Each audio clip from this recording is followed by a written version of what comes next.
de Kelvin. Ya. Minuto de Kelvin. Por tener Kelvin. Listo, eso les había dado un dato adicional. Pues vamos sacando los datos. Primero, dice, para una tubería con diámetro de 0,67. Los datos.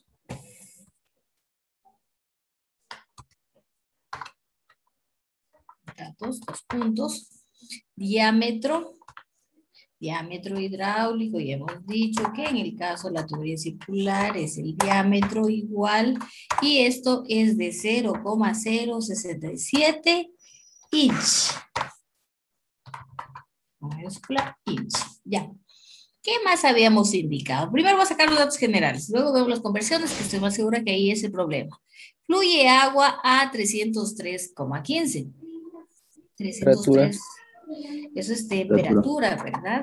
Esto está en Kelvin. Si revisamos, 303,15 Kelvin. Kelvin. Ya no tenemos que decir grados Kelvin, sino Kelvin directamente. Con un gasto de, entonces habíamos dicho que el gasto, caudal, es lo mismo, son sinónimos. Entonces, tenemos que el caudal o gasto 10 galones por minuto. 10 galones por minuto, 10 gal por minuto. Uy, las teclas me están jugando mal. Bueno, 10 gal por minuto.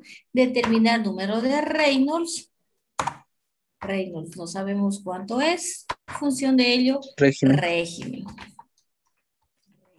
2 puntos. Bueno, igual no lo conocemos. ¿Ya? Datos, listo. Ahora sí viene en donde yo estoy más que segura que ustedes fallaron. Conversión de unidades. Yo siempre les digo, en hidráulica yo he tenido la mala experiencia de que donde más fallan es en unidades. Vamos. Una pulgada. Una inch. ¿A qué es igual? A 0,0254 metros. A 2,54 centímetros o 2,54 dividido para 100. 0.054 254 metros. Correcto, eso equivale a una pulgada. Les voy a anotar aquí. Una pulgada es igual a 12,5. ¿Saben qué? Saquémoslo esto acá. Para que no hacer una sola mezcla. Lo voy a poner como parte del desarrollo para poder... Ya, el diámetro es ya, una pulgada 2,54 o 0,54 metros. Entonces me voy a quedar con esta equivalencia. Ya, una pulgada. Es, a veces uno no se acuerda en metros, pero sabe que una pulgada es 2,54 y eso es todo. Aquí tenemos un valor de 2,067 inch. ¿Cuánto es? Regla de 3. Entonces traemos la calculadora. ¿Dónde es mi calculadora? Aquí está. Tenemos 2,067 por 0. Sale 0.0525018. Ya, X entonces es igual 0,0525018. 25018 y esto es metros. Listo. Entonces ya tenemos el diámetro. Entonces yo lo voy a copiar y lo voy a anotar aquí ya como equivalencia. Entonces es igual a y el radio, que será igual, si es que me hace falta. Dividido para 2. 0.0262509. Correcto, gracias. Igual metros. Listo. Primera conversión de unidades. Vamos con la que sigue. En este caso, temperatura. 262509. 26. 26, 25, Pues 09. es 0,02625. 2509. 09, ahí Gracias. está bien. Sí. Eso, me corrigen porque yo a veces me converso con ustedes y me quedé en la mitad del ejercicio y nuevamente tengo que retomarlo. Me avisan, sí, por favor. 0,26. A ver, hasta aquí terminamos lo primero que es diámetro y radio. Luego vamos con temperatura. Nos vamos con la temperatura. Conversión de temperatura. Conversión de temperatura. La conversión de temperatura nos han dado esta siguiente relación. Que si nosotros queremos convertir de Kelvin a Celsius, perdón, aquí nosotros tenemos que convertir a Celsius, ya tenemos Kelvin, entonces no es esa relación. ¿Cuál era la relación? Que aquí ya hice el favor Celsius es de- igual a Kelvin menos 73.15.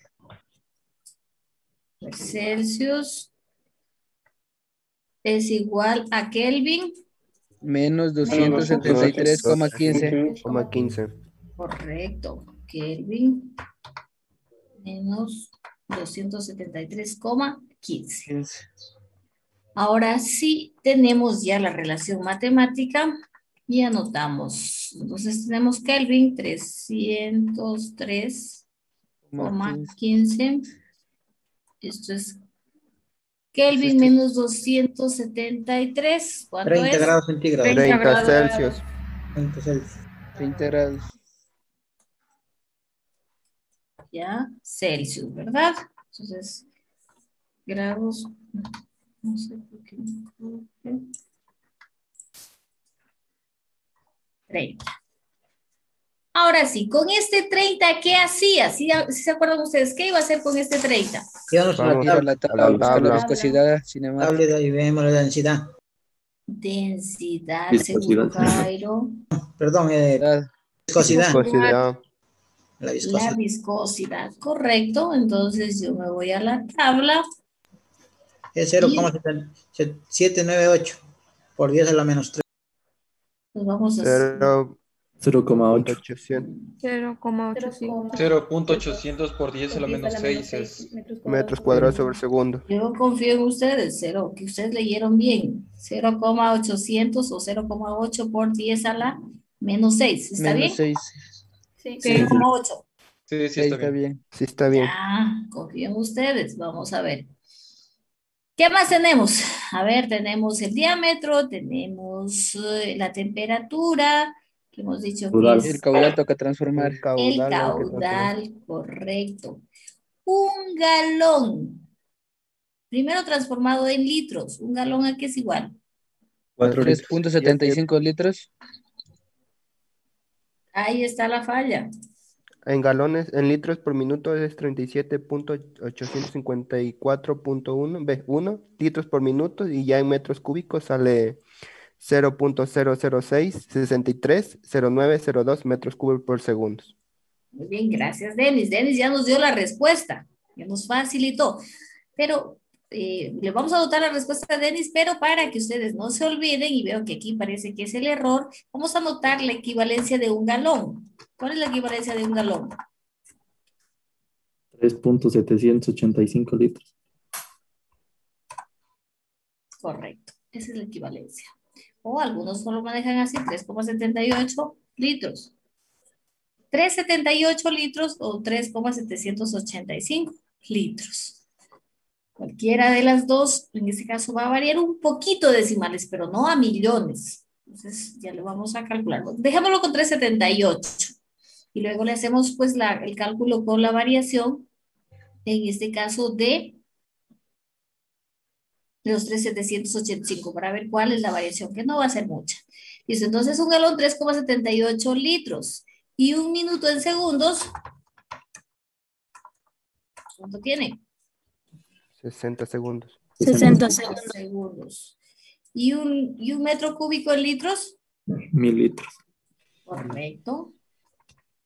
Entonces yo lo que voy a anotar es, bueno, De acuerdo a las normas, la L es L minúscula, pero para conveniencia nosotros siempre lo utilizamos mayúscula para que difiera del 1. Entonces parece al 1.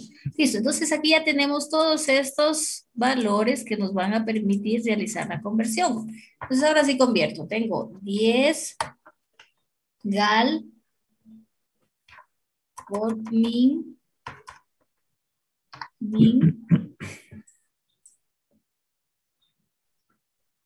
Aquí está, aquí tenemos el espacio, 10 gal por min.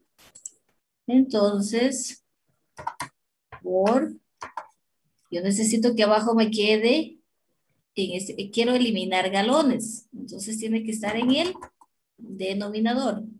Min. Exactamente, min. Es lo que está en el numerador. Si yo quiero eliminarlo, tiene que estar en galones. Entonces, un gal,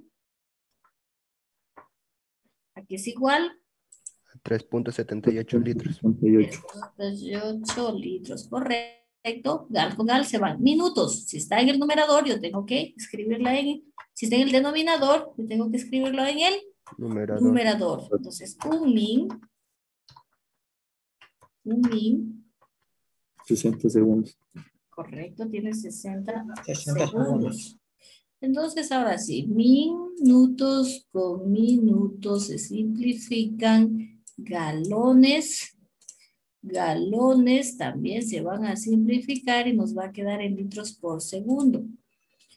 Entonces, ¿qué nos queda? 10 por 3.700 por 3.78 dividido para 60.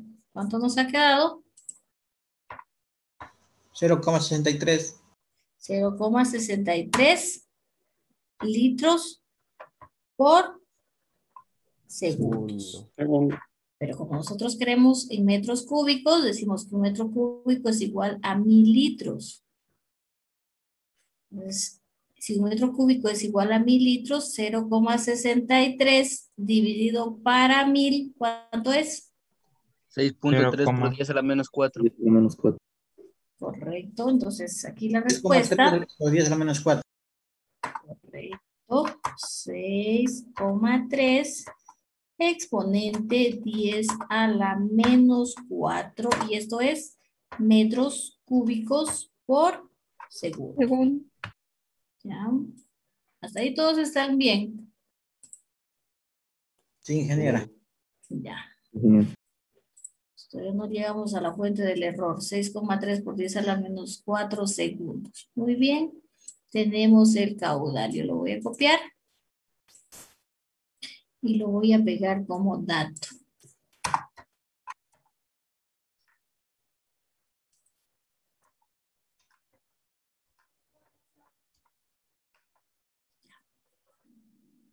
Listo, me parece que ya tenemos todos los datos.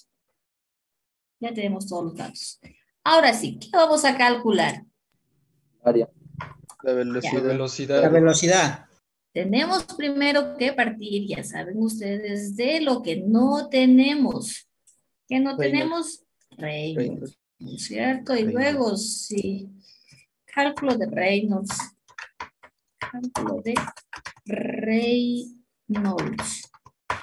Anotamos. Reynolds nos dice que es igual a la velocidad por el diámetro hidráulico sobre la viscosidad cinemática. Viscosidad y diámetro lo tenemos, pero velocidad no lo tenemos. Entonces, ¿cómo la calculábamos? Caudal es igual a velocidad por área. Área por velocidad, ¿correcto? Vamos a copiarlo hasta aquí. Porque nos está muy similar. ¿Ya?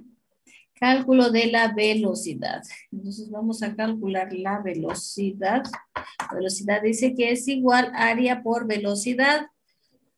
Caudal es área por velocidad, de donde la velocidad es caudal sobre área. Tenemos el caudal, sí, pero no tenemos el área. Entonces el área sabemos que es igual a pi radio cuadrado.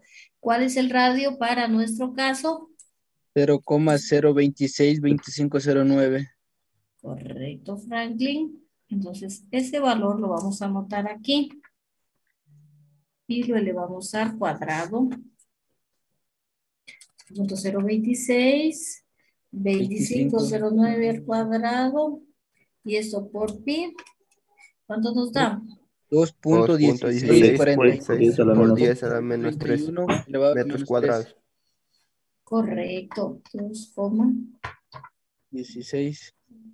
2,16, incluso ahí le podemos utilizar todos los decimales, 49, 02, 131. 13, 1, por 10 a la menos 3 metros cuadrados. Listo, entonces la velocidad nos dice que es el caudal sobre el área que hemos obtenido. Y el caudal ya nosotros lo habíamos convertido en metros cúbicos por segundo. Vemos que el caudal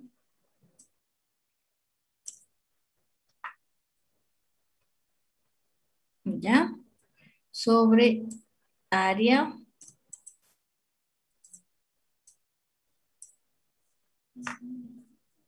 y la velocidad es 6,3 exponente menos 4 dividido por la respuesta. ¿Cuánto le salió la velocidad? 0.29142. Ya, 0,2910. Para que usted había utilizado el otro decimal y está muy bien. Dejémoslo aquí, solo para que vean. Ya, esto es metros por segundo. ¿Ya? ¿Qué más tenemos que hacer? Tenemos velocidad, tenemos diámetro y tenemos viscosidad. Ahora sí podemos calcular Reynolds. Reynolds nos dice la velocidad. ¿Ya? Diámetro.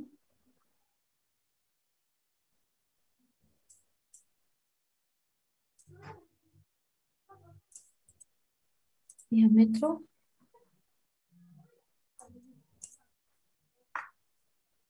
Cero, 8.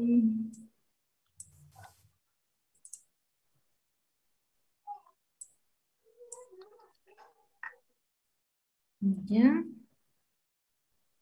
Hacemos Reynolds 0,29 por 0.0525018 dividido para 8 exponente menos 6. Ya. ¿Cuánto nos da de respuesta? 19.097.93. 19.097.94 podemos decir. 1,94. Esto es adimensional y ¿qué régimen es? Turbulento. Turbulento. Turbulento. Ahora sí. Cuéntenme los que tienen otra respuesta. ¿Qué pasó? Cuando digo que tengo desde 190,000, tengo de 190 millones, tengo también de 19,000 y por eso pues yo les quería preguntar, ¿qué pasó? Ingeniera, a mí solo me varían los decimales, nada más. Los decimales, ingeniero. Los decimales, ingeniera. En las A calculadoras. ver. En las calculadoras no ponían Solo todos. son decimales, Ya, ingeniero. que tengan 190, les acepto. 190,000 y lo que Ingeniera, venga. disculpe. 19,000 es ingeniero.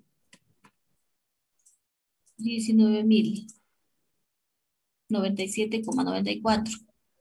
Luego que tengan ustedes 19,000 y el resto de decimales. Dejo de compartir y reviso lo que ustedes han hecho.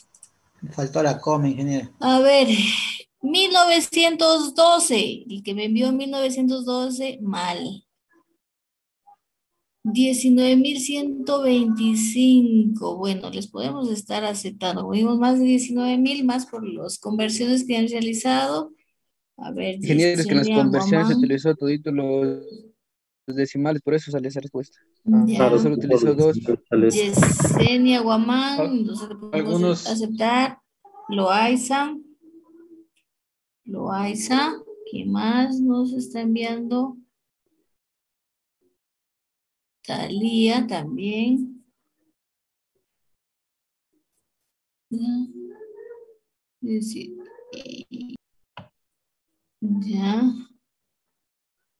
19.148. Clever Bucay. Más tenemos.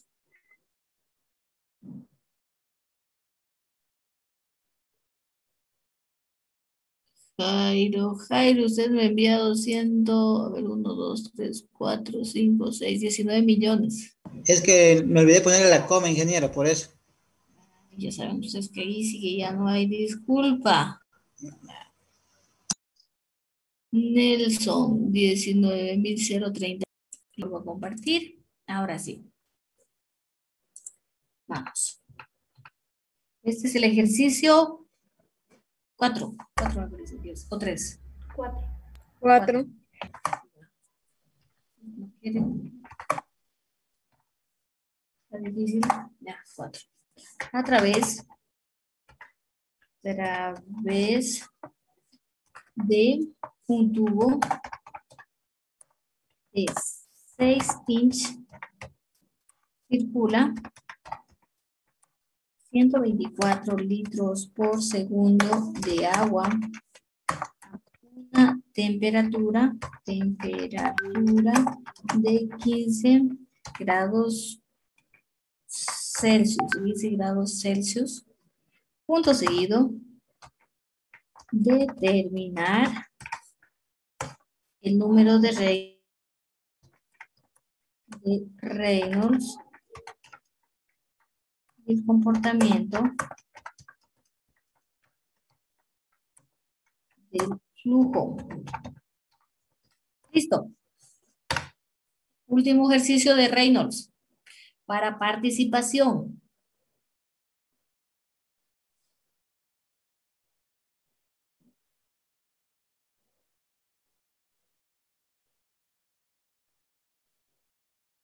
Anótenlo por favor y me van enviando la respuesta al chat de Zoom.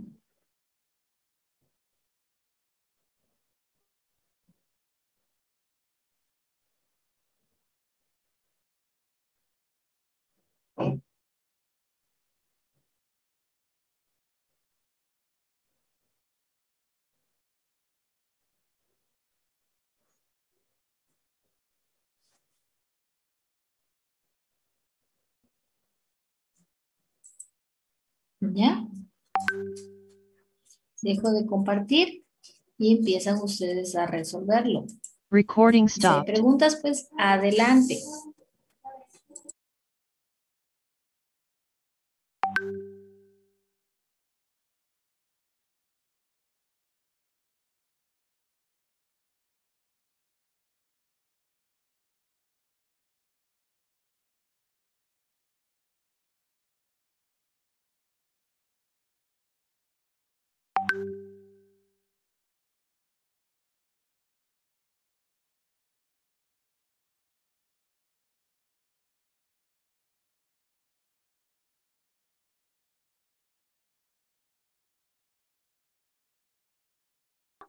$908,744,91. Esa fue la respuesta y es un régimen turbulento. Aquí solo con las únicas respuestas que no concuerdo, que les había indicado.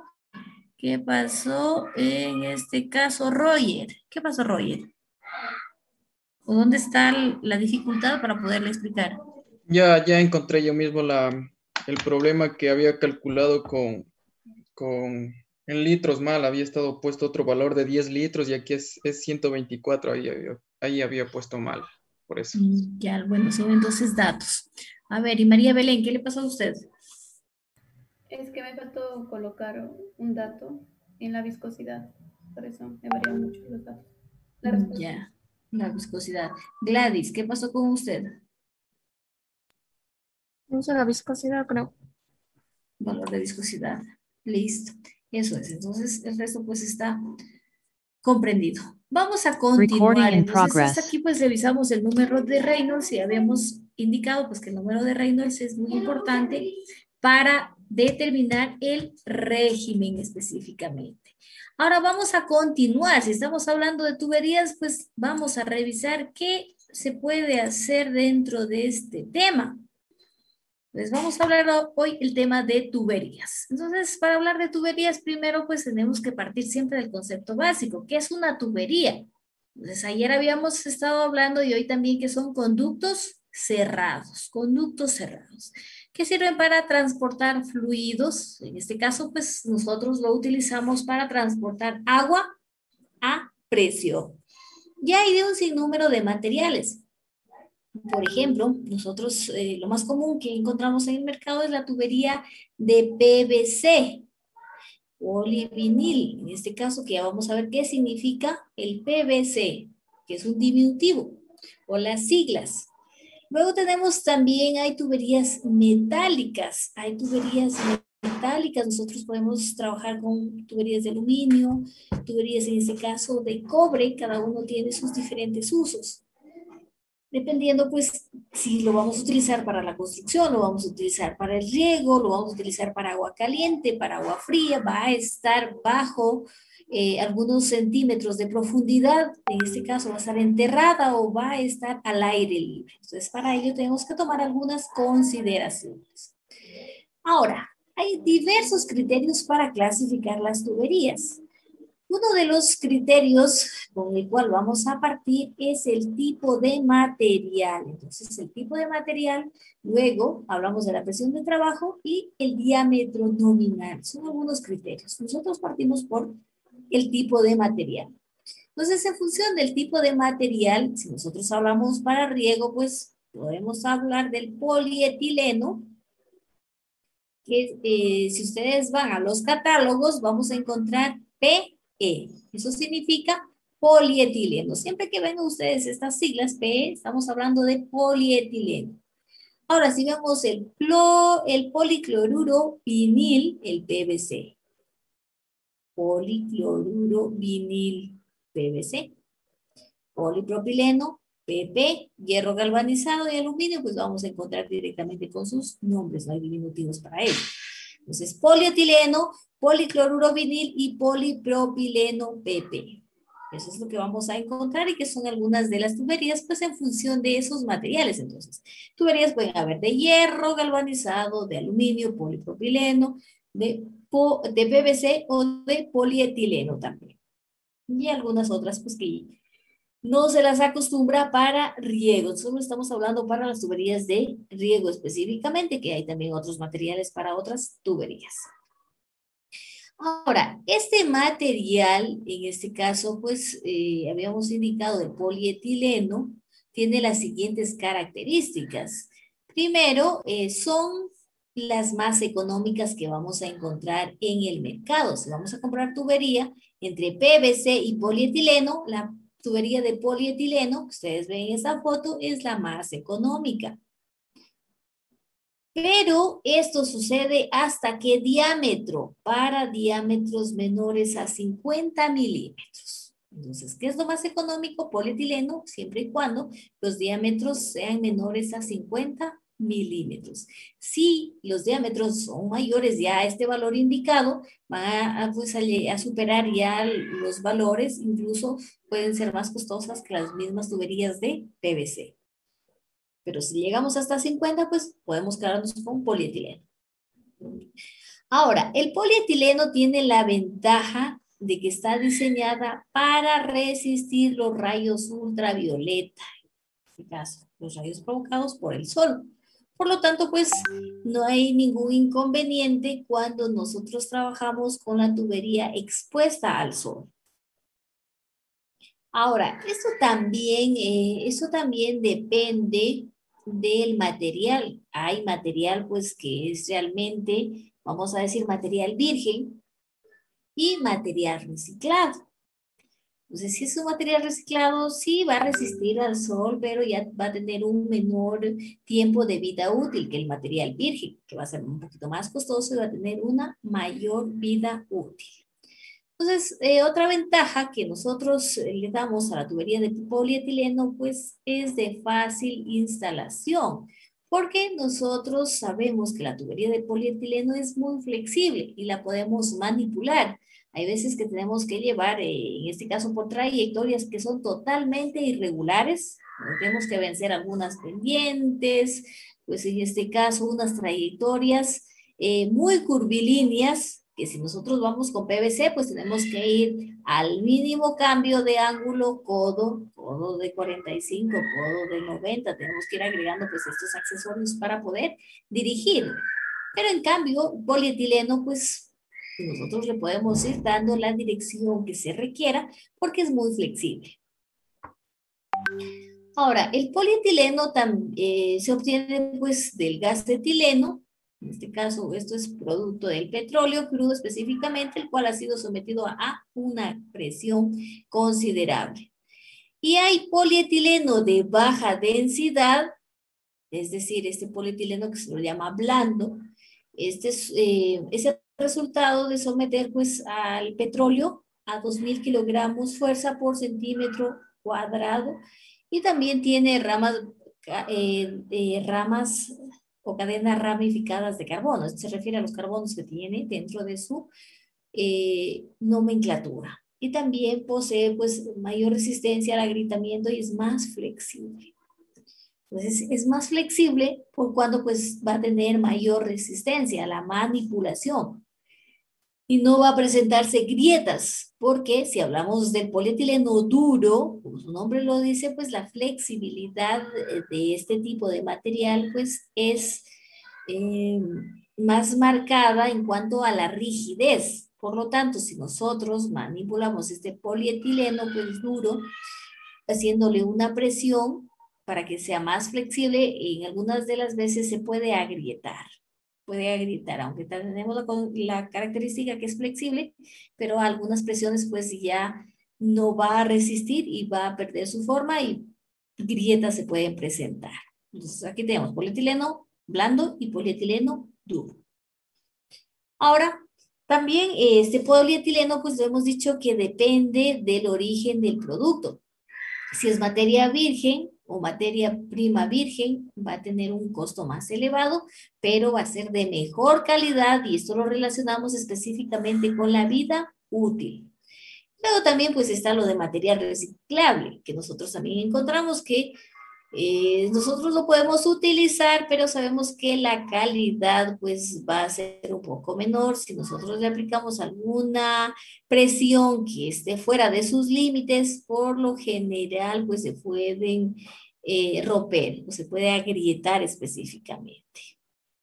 Son flexibles y también las utilizamos pues cuando las rutas son muy escarpadas. Entonces a cualquiera de los dos los podemos utilizar. Lo que va a variar es costos y vida útil en cuanto a la manipulación, específicamente en relación a la flexibilidad. También hablamos de las tuberías de PVC, que es otro material que se utiliza en riego específicamente. El polivinilcloruro o polivinilo. En este caso, pues, que es, a diferencia del polietileno, es totalmente rígido. Ustedes ven que los tubos de PVC vienen de 6 metros y pues nosotros darle una curvatura a un tubo, pues es súper complicado porque es un material sumamente rígido.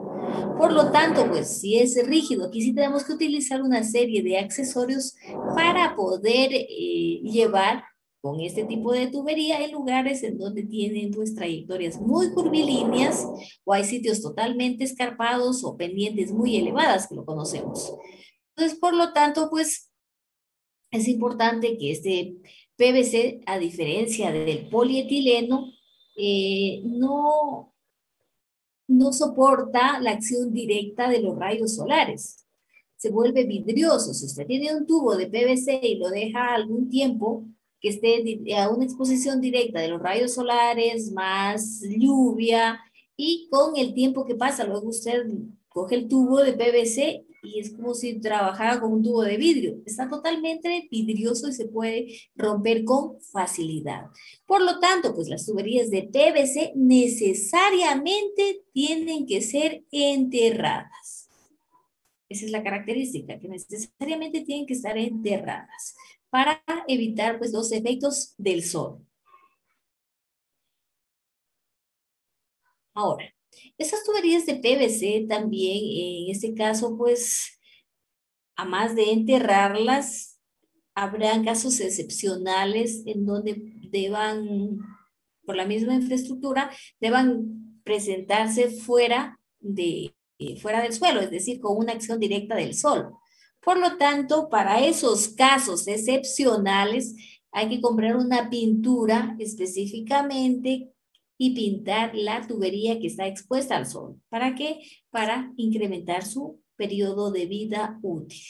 Hay una tubería, pues, en este caso que tubería tipo caucho y color específicamente negra, que pueden utilizarla para pintar este material de PVC, para que pueda resistir con mayor facilidad los rayos. También hay recomendaciones que realizan pues en función del diámetro de las tuberías. Entonces, en función de los diámetros de las tuberías y si son lugares en donde hay acceso o esos lugares en donde van a estar enterradas pues las tuberías de PVC corresponden con vías de acceso, es decir, en donde van a transitar un sinnúmero de vehículos que pueden ser vehículos livianos o vehículos pesados. Entonces, para ello, pues no pueden estar muy cerca a la superficie. Y también debe considerarse un ancho de zanja, vamos a hablar un ancho de zanja donde va a ir la tubería, y también una profundidad para que si circulan, en este caso, los vehículos, la tubería pues no se quiebre. Entonces, para ello vamos a revisar una tabla. Entonces, en función de ello, pues tenemos algunas recomendaciones. Y asimismo, pues que se puede utilizar en el momento de acabar la zanja, debe ubicarse correctamente el tubo en la parte central, es decir, buscando el centro, pues dentro de la zanja. Y asimismo, pues también se agrega lo que es tierra suelta, o también se puede agregar tierra, pues un poco más arenosa, para que en función de ello también no haya problemas de drenaje. Pero nunca piedras ni terrones, siempre es tierra suelta. Ahora, esta tubería, las tuberías pues tanto de PVC como las tuberías de polietileno, si nosotros las vamos a enterrar, porque hemos dicho que puede que el lugar en donde las estemos llevando, la línea de conducción, esté en áreas donde corresponden a vías de acceso, pues nosotros tenemos que considerar diferentes anchos de zanja. Entonces tenemos aquí para un diámetro de 100 milímetros, se aconseja por realizar una zanja de 0,50 metros. Para una tubería de 600 milímetros, una zanja de 1,20 metros. Esos son pues los anchos de zanja que ya están recomendados para cada uno de los diámetros. Yo les he dado el menor diámetro y el mayor diámetro de estos ejemplos. Y una profundidad, por lo general, a veces saben trabajar dependiendo pues si es una zona de acceso o una calle en este caso, donde va a haber tránsito.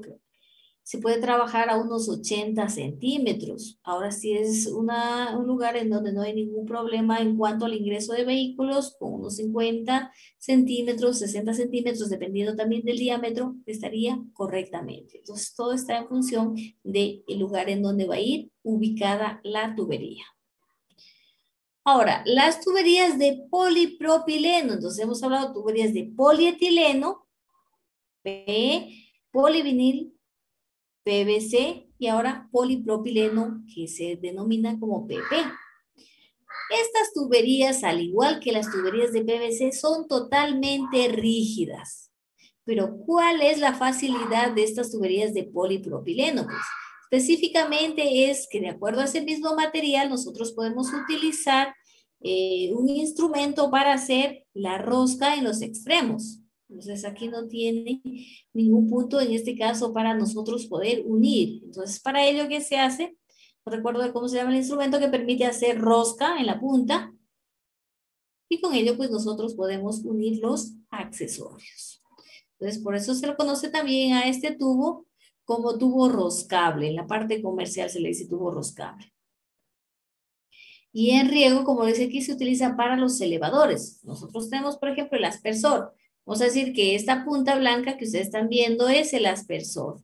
Entonces, pero necesitamos, de acuerdo al cultivo que vamos a regar, Dependiendo de eso, necesitamos elevadores para que el aspersor se encuentre a una cierta altitud. Por ejemplo, si es para regar pastos, o si es para regar, en este caso, cultivos o para regar frutales específicamente. Entonces tenemos pues que para los frutales podemos trabajar con aspersores en algunos casos y en la otra podemos trabajar con goteo, 2 líneas de goteo alrededor de cada planta de frutas. Entonces en función de ello pues aquí lo que vamos a utilizar el propileno es para darle la altitud. Se los conoce también como material para realizar los elevadores.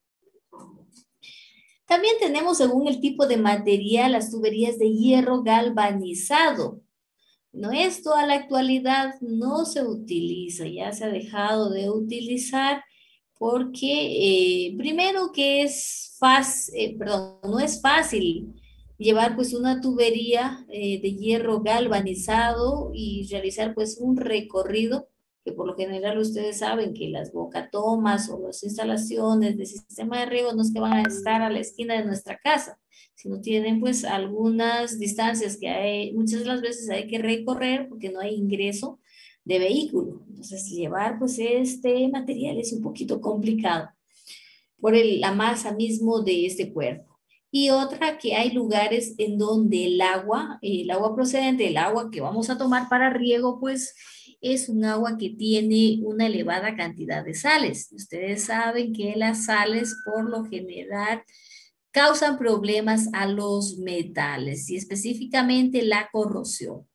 Entonces, si hay arrastre de sales, que lo va a haber, porque por lo general las aguas no están exentas de la sal, entonces al poco tiempo de uso ya vamos a observar nosotros problemas de corrosión y luego pues con los años esa corrosión, en este caso ya se puede ver algunos agujeros que se van presentando y eso significa que la vida útil de esa tubería pues se va a disminuir. Por eso si se la compara con la PVC pues nos dice que la vida útil de el hierro galvanizado es menor que la de PVC. Por eso también ya no se la encuentra. Es raras veces que se la pueda trabajar pues a la tubería del hierro galvanizado para fines de riego específicamente. Otra cosa, los accesorios. Recuerden que nosotros tenemos que armar esta rosca para poder ir uniendo los accesorios. Entonces, hacer rosca en esta tubería de hierro galvanizado es más dificultoso pues que trabajar en este caso con el polietileno que se podría hacer. Es más fácil específicamente armar la rosca, pero con hierro galvanizado se lo puede hacer, pero es más difícil específicamente. Ahora también en cuanto a accesorios, antes, hace algunos años se lo utilizaba con mayor frecuencia y por lo tanto pues habían personas que se dedicaban a construir pues cada uno de estos accesorios para hierro galvanizado. Pero si ahora usted busca accesorios para hierro galvanizado, pues es súper complicado conseguirlos porque esto ya está fuera de uso desde hace algunos años. Entonces esto ya está fuera de uso. Ahora, aluminio. Aluminio, tuberías de aluminio, todavía se pueden encontrar. Me parece que incluso en el laboratorio que nosotros tenemos arriba en la universidad, me parece que todavía había algunos riegos móviles con aluminio. Todavía algunos tubos, en este caso de aluminio que había observado. Todavía se utiliza, pero pues en este caso pues ya ha salido también un poco del mercado. Sí se utiliza aluminio, pero con otros fines, no tanto para riego, específicamente por los costos y también por lo que es difícil ahora encontrar los accesorios. Y también en función de las presiones, si hay presiones elevadas, pues no va a soportar el aluminio y tenemos que trabajar con otro material, específicamente puede ser PVC. Entonces, en función de ello, pues ya ha salido del mercado, ya no se las conoce mucho esas tuberías de aluminio. Ahora, hay algunos diámetros de las tuberías de aluminio pues, que se manejaba. Por ejemplo, tenemos diámetros nominales que también corresponde a los diámetros externos. Si usted dice diámetro nominal, es el diámetro exterior de la tubería. Y diámetro interno, pues, es menos la resta de las paredes de la tubería. Aquí ya lo vamos a ver. Ahora, dentro de los sistemas de acople de las tuberías de aluminio, se podría pues realizar acople rápido también en función de los ángulos también de las tuberías, y se podía armar pues estos codos para ir dando forma a la tubería a medida que se desplaza por esa topografía irregular. Entonces había que buscarse pues las formas, en este caso de ir sellando entre estos tubos, buscar una forma de sellar. Aquí se trabajaba pues con los famosos empaques, que no eran otra cosa pues en este caso porciones, vamos a decirlo así, se utilizaba a veces de hule o de caucho en este caso, para formar unos círculos y ello que vaya entre la unión entre los dos tubos para que no quede un espacio en donde el agua pueda, en este caso, salir a la superficie y continúe pues por la conducción principal. Hasta ahí, diferentes tipos de tuberías. No sé si tienen alguna pregunta. Estamos haciendo una clasificación de las tuberías en función de material y en función de sus características, vida útil específicamente. Me lo indican si hay alguna pregunta. Yo, ingeniera, también he visto que hay tuberías que son tipo de cemento o algo así, que también son sumamente pesados, y aquí usted no los mencionó. Tal vez no entran aquí. Hay tuberías de asbesto cemento, se denominan. Tuberías de asbesto cemento, incluso que estaban, se las utilizaba para, y me parece que todavía hay algunas partes dentro de la ciudad, porque todavía no han cambiado totalmente.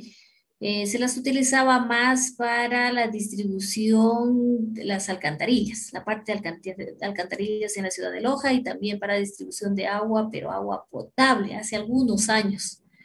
Pero surgió un problema específicamente, nos decían que con el tiempo los elementos químicos que se disuelven a medida que el agua recorre pues esas tuberías causaban problemas de cáncer al estómago, si no me equivoco. Esos eran los principales problemas que estaban causando. Por lo tanto, se decidió cambiar todas estas tuberías en Loja, pero no sé si ya realmente está cambiada totalmente o no. Pero si nosotros hablamos para tuberías de riego, no las sabemos utilizar tanto asbesto cemento. Entonces, la que yo les estoy hablando es más para riego. Sí las hay de asbesto cemento. Todavía las sigue habiendo. Pero nosotros no las aconsejamos mucho trabajar a ellos, sino más PVC. Riego más PVC en cuanto a su uso. Eso es Roger. Ingeniera, gracias. ¿Alguna otra pregunta?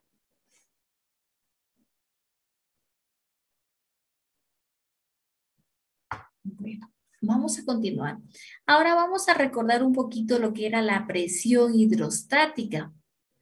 Nosotros hablábamos de esa presión hidrostática como una fuerza o como un esfuerzo específicamente que se daba en las secciones. Entonces, dependiendo de la forma, nosotros veíamos cómo se formaba esta cuña de presiones interna, si hablábamos de las paredes inclinadas, de las paredes verticales.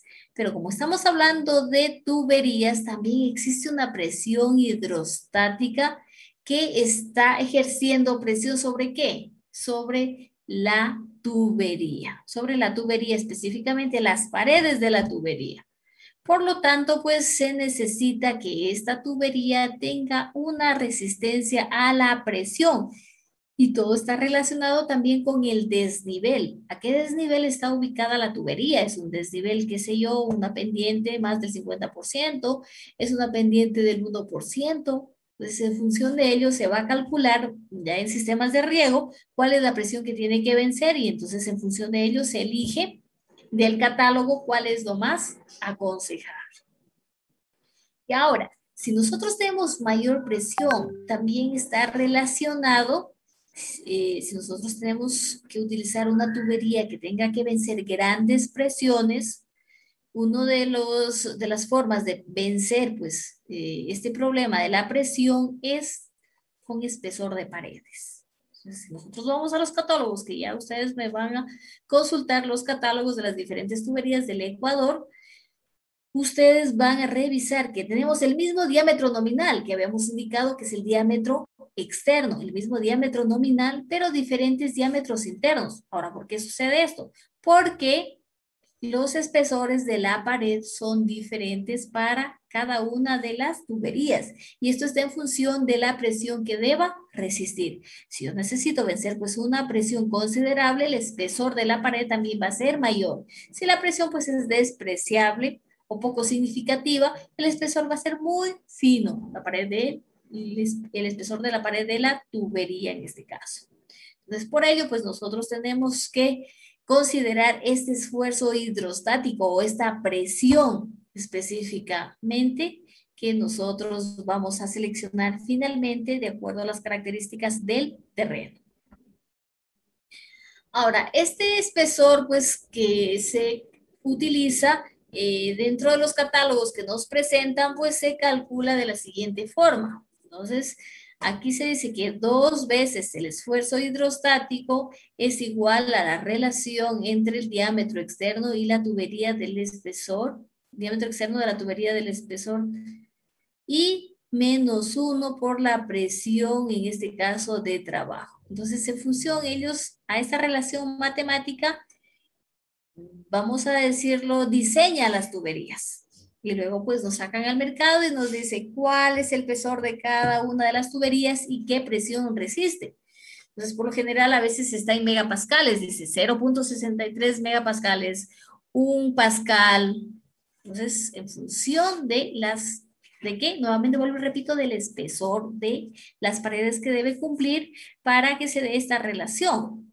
Que el espesor, 2 veces el espesor, en este caso el esfuerzo hidrostático de diseño debe ser igual a la relación entre el diámetro externo de la tubería y el espesor de la pared menos 1 por la presión de trabajo. Y esta relación es lo que les permite determinar específicamente qué espesor debe tener la pared. Entonces les digo, un diámetro nominal, por ejemplo, yo les digo 63 milímetros de diámetro nominal.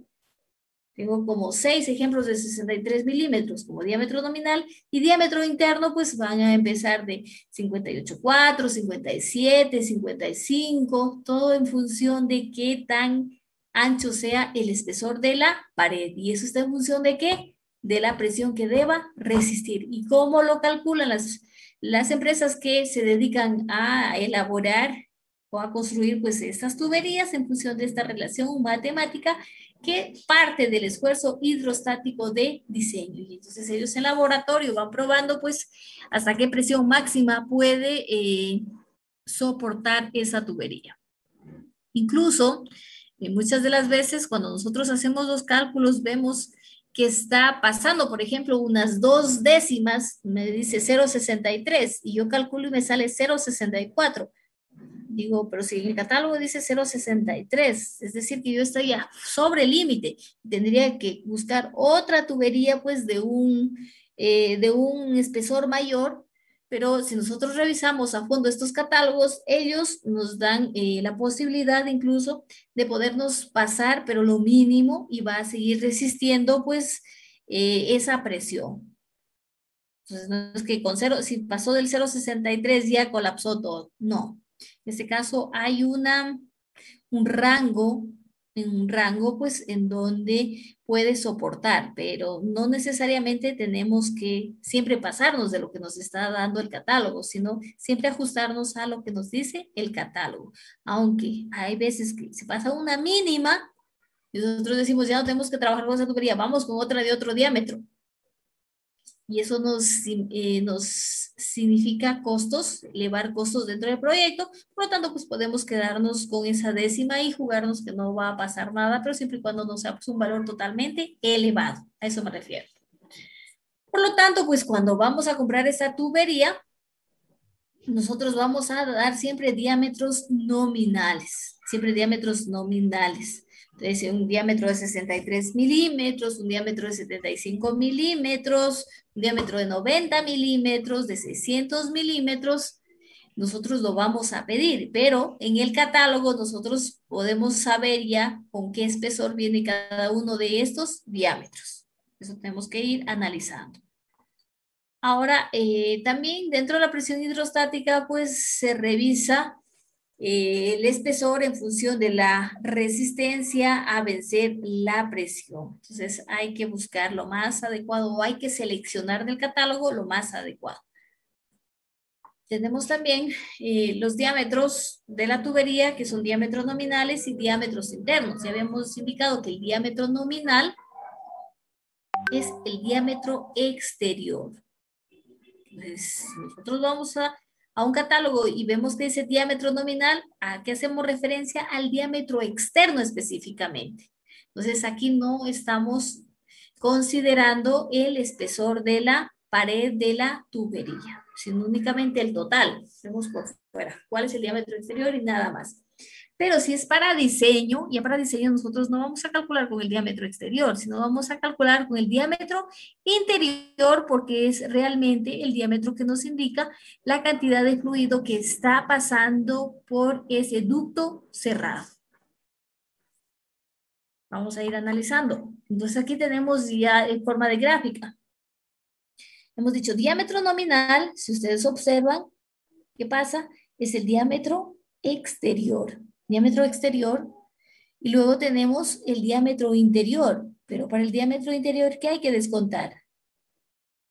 El espesor de La tubería. el espesor de las paredes de la tubería. Y digo paredes porque aquí tenemos 1 y aquí tenemos 2. Nosotros siempre contamos así. En línea, en el centro, puede ser en esta dirección o en esta dirección. Pero hacia las dos que hay. 1, 2. Vamos a hacer un ejemplo para que ustedes observen. Entonces, un ejercicio de razonamiento de lo que ya hemos explicado. Dice, ¿por qué un catálogo de tuberías para un mismo diámetro nominal, que es el diámetro exterior, existen tuberías de distinto diámetro interior? ¿Por qué era? Porque aguantan mayor presión. Ya, porque están en función de la presión. Entonces, hay diferentes tuberías de diámetro, en este caso, interior. Y con el diámetro nominal puede ser igual. Entonces, y el espesor está en función de la presión que tengan que resistir. Muy bien. Luego, ¿qué diámetro se utiliza en el cálculo del área de la tubería? Diámetro interior.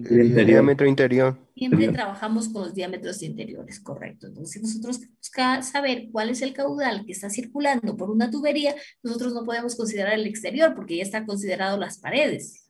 Y las paredes es un volumen restante que nos va a quitar el volumen final. Entonces, por lo tanto, necesitamos saber cuál es el volumen, perdón, cuál es el diámetro interior y en función de ello calcular el volumen o el caudal que vamos a realizar nuestros cálculos. Ahora, otra cosa que tenemos que revisar son las equivalencias. Por lo general, dentro de la parte comercial, a nosotros pues se nos ha acostumbrado, y esto ya les digo es por costumbre, no es por técnico, en este caso siempre la equivalencia en pulgadas. Nosotros, pues como ingenieros, sabemos la equivalencia pues en milímetros, pero si nosotros vamos a comprar a una casa comercial, siempre nos van a indicar cuántas pulgadas. Y ustedes escuchan, es tubería de media. ¿Qué significa? Que es de 21 milímetros. Es 3/4, 25 milímetros. Es una pulgada, 32 milímetros. Pulgada 1/4, 40 milímetros. Pulgada 1/2, 50 milímetros. 2 pulgadas, 63 milímetros. 2 pulgadas y media, 75 milímetros. 3 pulgadas, 90. 4 pulgadas, 110 milímetros. 5 pulgadas, 125 y 6 pulgadas, 140 milímetros. Estos son los diámetros exteriores en este caso. Y las equivalencias en pulgadas. Estas son pulgadas. Por lo tanto, pues, siempre que vamos a comprar, nosotros tenemos que saber esa equivalencia. Dice, por favor, dice, necesito unos 5 metros de pulgada de media. De media pulgada. Entonces, ¿qué van a pedir ustedes? 21 milímetros. 21 milímetros. 21 milímetros. Me dice, tráigame tubería de 2 pulgadas.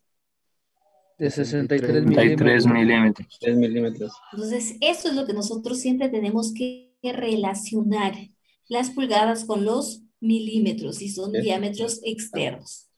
Esto es en forma comercial que nosotros trabajamos. Así como nosotros trabajamos igual la masa nosotros estamos acostumbrados a trabajarlo en libra, que lo correcto es trabajarlo en kilogramo. Entonces, igual para la parte comercial, pues nosotros estamos manejando en pulgadas, y para la parte de diseño, nosotros siempre vamos a manejarlo en milímetros. Ahora, sección del diámetro de la tubería principal. Aquí hay una serie de métodos que ustedes pueden utilizar para seleccionar el diámetro de la tubería. Entonces, uno de los primeros parámetros que necesitamos considerar es el caudal. ¿Qué caudal nosotros necesitamos conducir a través de la tubería? Y en función a ese caudal, en este caso, nosotros vamos a decidir. ¿Pero qué tipo de caudal? Es el caudal de diseño. El caudal de diseño, es decir, cuántos litros por segundo o metros cúbicos por segundo necesitamos para diseñar un sistema de riego. Entonces, esa sería para seleccionar el diámetro de la tubería principal.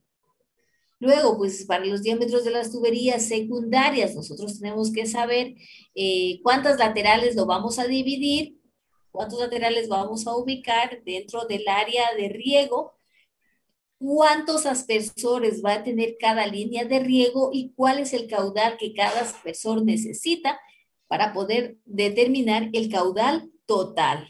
Entonces, nosotros ¿qué necesitamos? Primero, para diseñar este diámetro, el caudal de diseño, que hemos dicho que es el caudal que me va a permitir hacer funcionar todo mi sistema de riego. Si yo hago funcionar simultáneamente, por ejemplo, unos 20 aspersores, ¿cuál será mi caudal de diseño?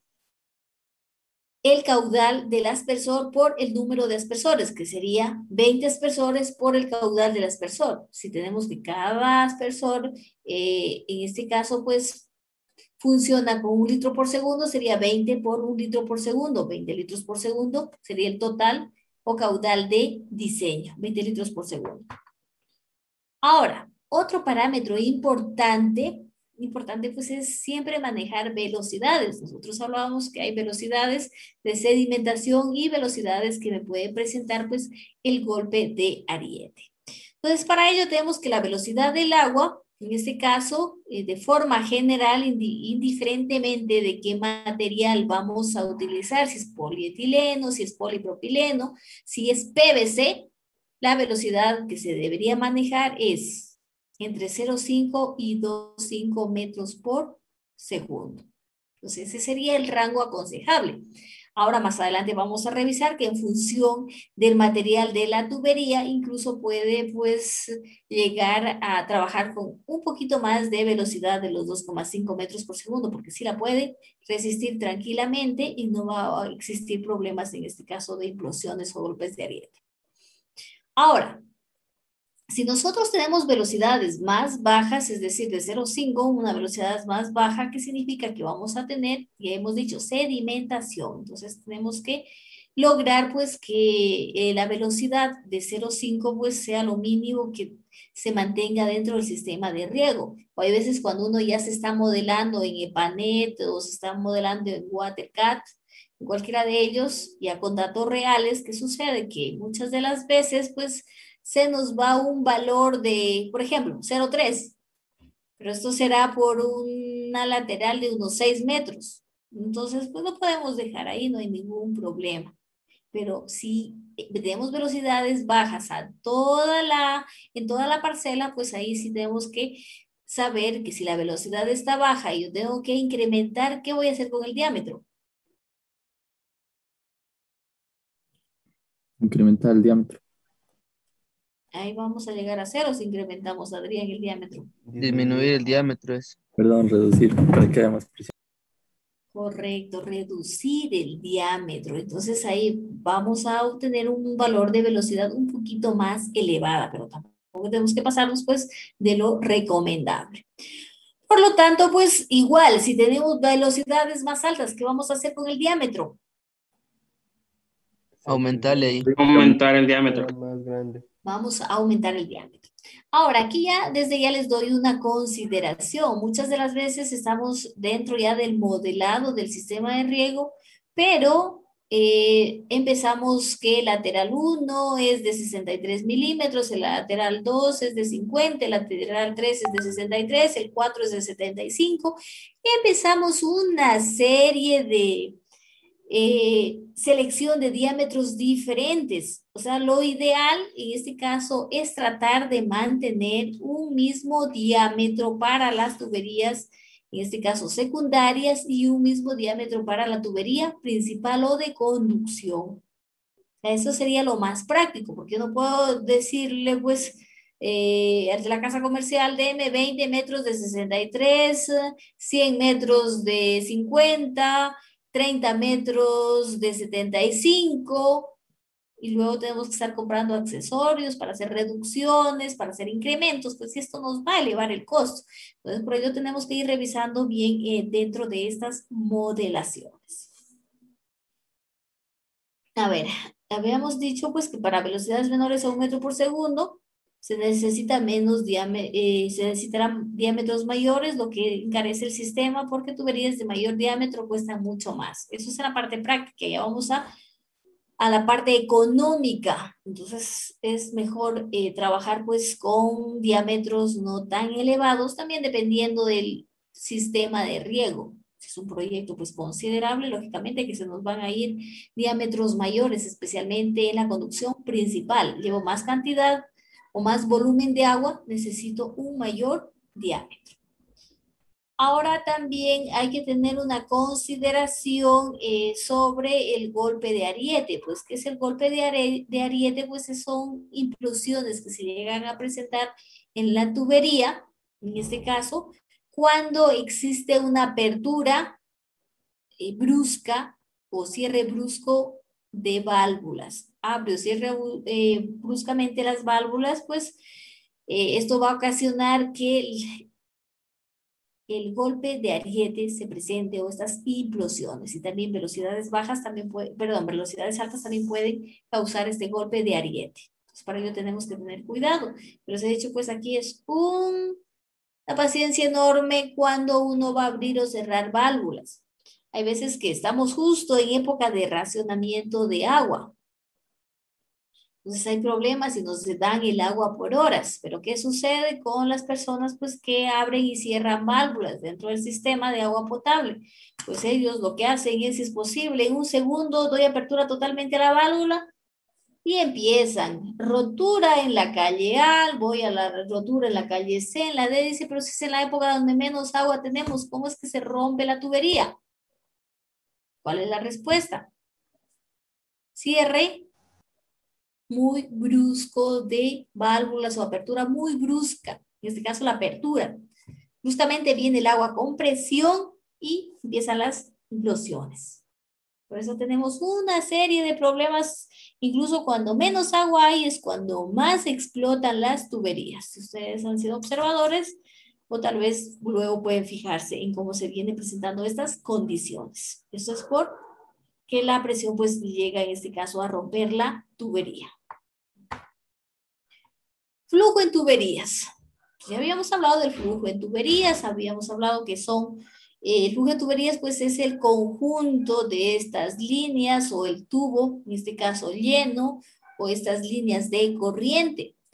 Ahora, esta cantidad de agua se puede determinar pues, o se podría calcular cuál es el comportamiento desde un punto, el punto de partida hasta el punto de ligada. Es decir, yo puedo calcular cuál es el desplazamiento de la partícula del fluido, qué velocidad también tiene, aceleración, estamos hablando de movimiento.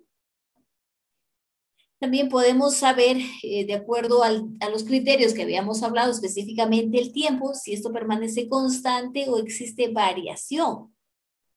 Entonces, si hablábamos del criterio de espacio, hablábamos que si en el espacio no existe ningún cambio, esto permanece constante, por lo tanto, pues es un flujo uniforme. O si la cantidad, pues en este caso, en un intervalo de espacio, en una abscisa determinada, usted revisa que no permanece constante, entonces significa un flujo no uniforme. Entonces, de acuerdo a los criterios.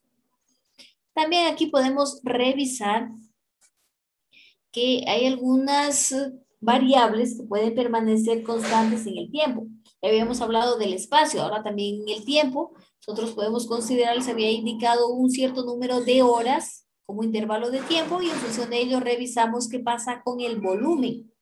Si el volumen de flujo pues permanece constante, entonces es un flujo permanente. Y si empieza a variar este flujo en ese determinado tiempo, es no permanente.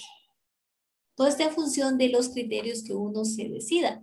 Otro concepto básico que hay que adaptarlo cuando se habla de flujo en tuberías también es el paralelaje. ¿Y qué es el paralelaje? Pues no es otra cosa que la ubicación o localización de la persona en función a la observación de algunas magnitudes. Por ejemplo, si usted va a un puente y del puente observa cómo fluye el agua. Entonces usted tiene ya una primera observación.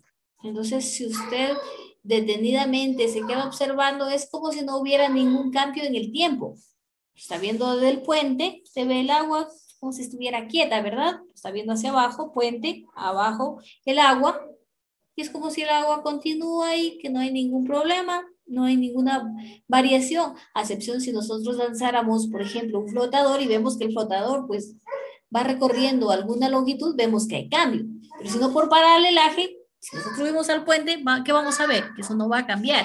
Pero otra posición que podemos adaptar, vemos el río, nosotros nos ubicamos frente al río. ¿Y qué estamos viendo ahí? Sí, estamos viendo en este caso cómo se mueve. Es decir, que hay un movimiento y que hay cambio.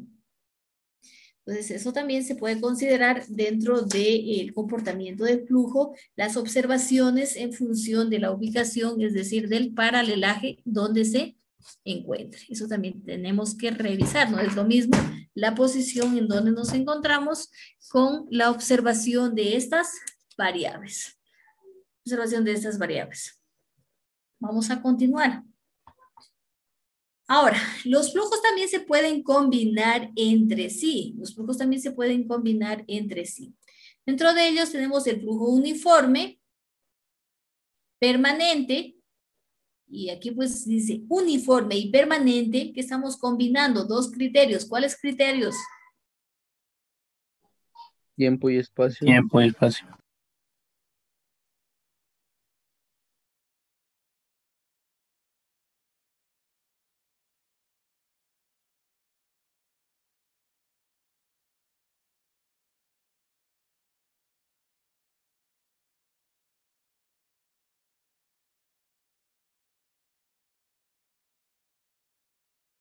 Listo.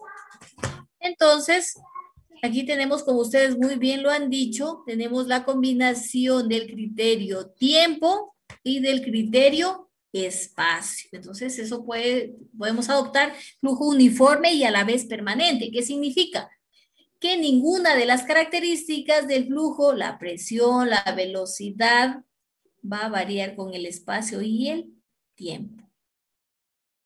Si hablábamos de espacio y hablábamos de tiempo, entonces aquí ninguna de las características así de forma general va a variar. Ni con el espacio ni con el tiempo. Ahora, flujo uniforme no permanente. Aquí, ¿qué conservamos? Lo uniforme. ¿Qué significa? El uniforme estaba en función a qué criterio. Espacio. Espacio. Ya, entonces dice flujo uniforme, ¿qué significa? Que con el espacio no van a variar las características del flujo. Pero dice no permanente, ¿qué significa? ¿Que existe variación en qué? Tiempo. Tiempo. Correcto. Tiempo. Entonces nos dice, flujo uniforme no permanente, las características no varían con el espacio. Estamos de acuerdo, por eso es uniforme. Pero sí con el tiempo, porque es no permanente. Aunque este concepto está muy bien planteado, pues en el caso de la naturaleza es muy difícil de lograr este tipo de flujo, que sea uniforme y no permanente, es decir, que no varíen con el espacio, pero sí con el tiempo. Entonces es un poco complicado encontrar pues este tipo de fluido en la naturaleza, que quizá lo podemos en este caso presentar dentro de un laboratorio, dentro de un banco hidráulico. Nosotros lo podemos modelar, pero en la naturaleza es muy complicado pues encontrar que no haya ninguna variación con el espacio, pero sí con el tiempo. Vamos con otro tipo de flujo. Entonces, en los 4 tipos de flujo pues, que habíamos combinado, o los resultantes de la combinación de espacio y tiempo, también tenemos el flujo variado permanente. Dice, variado y permanente. ¿Qué significa? Si dice variado, eso es en relación ¿a quién? Al espacio. Entonces, flujo variado significa que hay variación ¿con quién? Con el espacio. ¿Y permanente? Tiempo. Pero como es permanente, ¿hay o no hay variación con el tiempo? No hay. Correcto. Entonces, ¿qué nos dice como concepto? Las características del flujo varían con el espacio, porque es variado, pero no con el tiempo, porque es permanente. Y dentro de ello, pues, hay flujo gradualmente variado y rápidamente variado, o bruscamente variado, o abruptamente variado y gradualmente variado. Ahora, ¿cuándo es un flujo variado, permanente y gradualmente variado? Cuando los cambios en las características del flujo, vamos a hablar de la presión y velocidad, son graduales. ¿Qué significa? Hay una pendiente que puede variar, sí, pero en pequeña porcentaje. No es que son cambios abruptos, en este caso que hay una pendiente, pues una caída súper elevada, nuevamente pues hay una cambia de pendiente y así tenemos una variación total, no. Gradualmente, como su nombre lo dice, son variaciones muy pequeñas. Entonces dice, los cambios en las características del flujo, presión y velocidad son graduales a lo largo de la dirección principal de este. Las contracciones y expansiones suaves en tuberías, el flujo a través de tubos Venturi son ejemplos de gradualmente variado. Las contracciones y expansiones suaves en tuberías, no es que de 100 milímetros se acorta, qué sé yo, en 15 milímetros. Eso sería abrupto. Entonces, gradualmente de 100, qué sé yo, a 90, 95, así. Cambios pequeños. También el flujo a través de los Ventures, que tienen una contracción en el tubo Venturi. Luego viene lo rápidamente variado. ¿Qué es lo rápidamente variado? Cambios abruptos. Entonces, en función de las características del flujo. Y esas características del flujo son relacionadas pues a la presión y la velocidad. Entonces son abruptos, como lo decía, a lo largo de la dirección principal. Ejemplo, hay cambios por válvulas. Si nosotros ponemos una válvula, van a haber cambios abruptos. Si nosotros ubicamos un rotor de la bomba, entonces van a existir grandes variaciones que pueden presentarse como efectos de esta variación de presión y velocidad, y se puede visualizar como turbulencia, así como remolinos. Vemos como remolinos, pues estamos viendo que la velocidad pues es totalmente o presenta una variación abrupta dentro de este tipo de flujo. Ahora, flujo variado no permanente. Ojo que aquí estábamos hablando del permanente, es decir, que esto permanece con el tiempo. Ahora no permanente, ni con el espacio ni con el tiempo. Flujo variado no permanente. Hemos dicho que va a variar tanto en el espacio, lo variado, y no permanente en relación al tiempo. Y nos dice, las características del flujo varían con el espacio y con el tiempo. Es decir, que no tenemos nada uniforme ni nada permanente o constante. Y este flujo, pues, el flujo va a ser flujo uniforme o no permanente, existe, pero este flujo se denomina flujo no permanente. En este caso, nosotros les vamos a conocer a este tipo de flujo como flujo no permanente, porque ya sabemos que si es no permanente, tampoco va a ser Perdón, tampoco va a ser uniforme. Entonces, ya no le agregamos la palabra variado, sino directamente flujo no permanente. El flujo no permanente se lo conoce como golpe de ariete. Entonces, es un flujo no permanente y hablamos de tuberías, porque eso no puede darse en canales. Si hablamos de tuberías, se denomina golpe de ariete. ¿Y cuáles son los resultados? Pues cuando hay golpes de ariete son ruidos fuertes, como si explotara algo, y cambios bruscos en la presión y velocidad. Esos son pues, los resultados de que exista pues un flujo variado no permanente. ¿Hasta aquí alguna pregunta?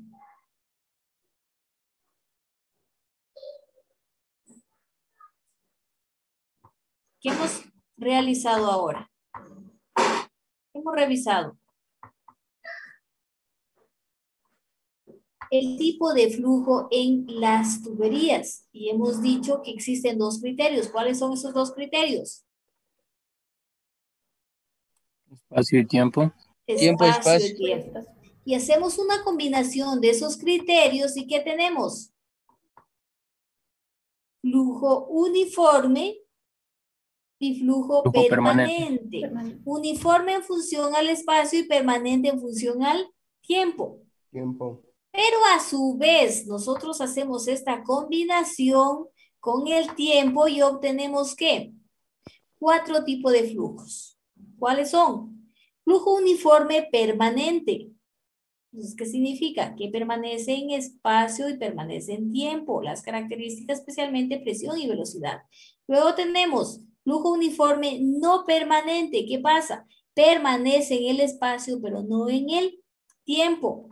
Luego, ¿qué decimos? Que dentro del flujo no permanente tenemos pues el flujo variado. Es decir, que existe una variación con el espacio, pero en el tiempo permanece.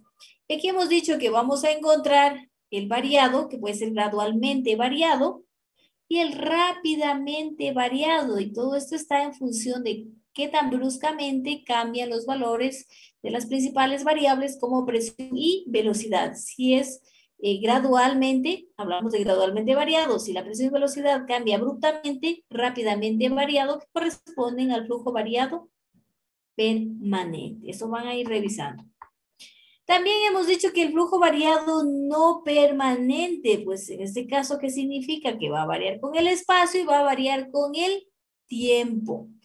Y para el caso de tuberías, el flujo no permanente se denomina golpe de ariete, que es lo que produce ruidos fuertes, cambios bruscos en las variables de presión y velocidad.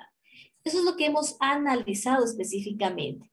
Una combinación de criterios. Y también les había indicado el paralelaje. ¿Qué era el paralelaje?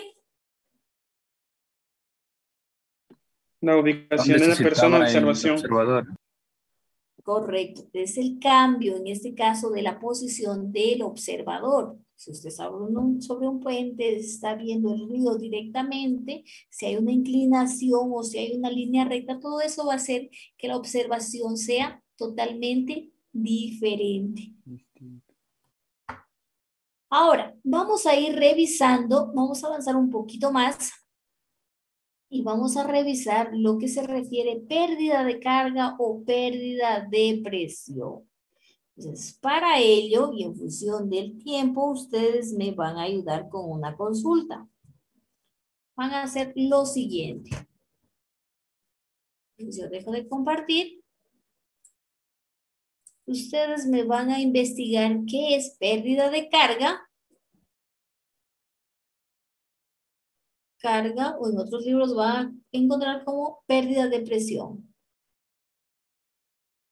Presión. Todo lo que esté relacionado a la pérdida de carga o pérdida de presión. Y eso lo van a subir hasta el día.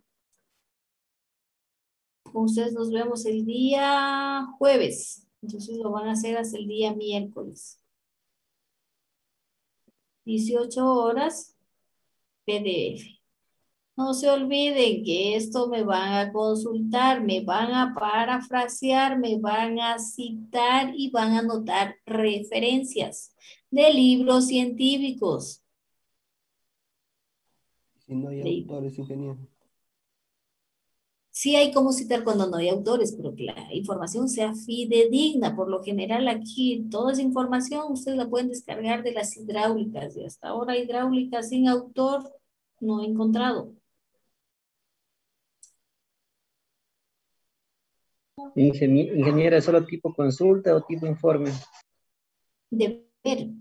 Es deber. No es para que ustedes me anoten en su cuadernito de deberes y me comenten. Es para que me lo presenten en formato PDF hasta el miércoles 18 horas. Y en función de eso también hago preguntas para ir avanzando en clase. Listo, ingeniero. ¿Listo, jóvenes? Eso es todo por el día de hoy. Recording stopped. Si hay alguna pregunta, pues en este momento. Y si no, nos encontramos el día jueves. Ingeniero, entonces el deber tipo resumen, más o menos. Entonces, parafraseando. Un resumen no necesariamente es una paráfrasis. Hay conceptos que son bien específicos que no hay cómo parafrasearlos textualmente. Y me anotan citas textuales. Pero hay otros que en nuestras propias palabras podemos dar a entender. Pero cuando son conceptos específicos, directamente anotamos el concepto, tal como se presenta, y hacemos una cita, dependiendo si es más de 40 palabras o menos de 40 palabras y cómo la vamos a ubicar.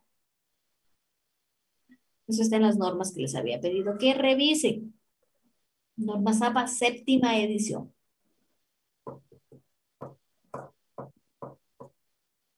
¿Alguna otra pregunta?